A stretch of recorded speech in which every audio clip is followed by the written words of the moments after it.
রিয়া, আমি তোকে মেরে তোর মাথা ফাটিয়ে দেব। তুই আমার বয়ফ্রেন্ডের দিকে তাকিয়েছিস কেন? এই পাপিয়া, আমিও কিন্তু তোকে মেরে তোর ঠ্যাং ভেঙে দেব। ভালো করে বোঝ, তোর বয়ফ্রেন্ডের দিকে আমি না, তোর বয়ফ্রেন্ড আমার দিকে তাকিয়েছিল। আরে এই রাস্তাঘাটে এমন করে মারপিট করলে হবো নাকি? মাইরে দাঁত ফালায় দেন, ওইটা দাঁত ফালায় দেন, দাঁত। আমি আপনাকে একটা না ফ্রিতে সাজেশন দিই, বুঝলেন? মাইরে তলার দাঁতটা ভেঙে দেন, ওই কোনার দাঁতটা, হ্যাঁ হ্যাঁ, ওইটা কোনার দাঁতটা ভেঙে দেন। আপনাকে তো দেখে মনে হচ্ছে আপনি ডাক্তার।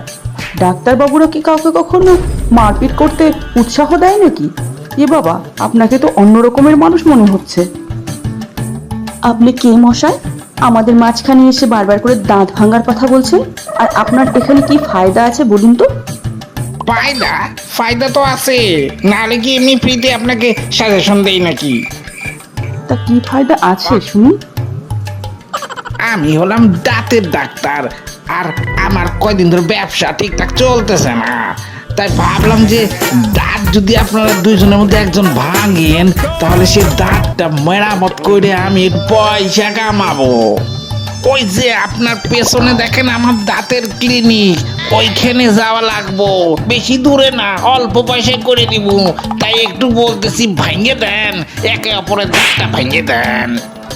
আমার বাড়িতে ছোট ছোট দুটা বাচ্চা আছে, তাদের কথা ভাবুন। ভেঙে দিন দাঁত, ভেঙে দিন প্লিজ। হ্যাঁ, এ কাণ্ড রে বাবা!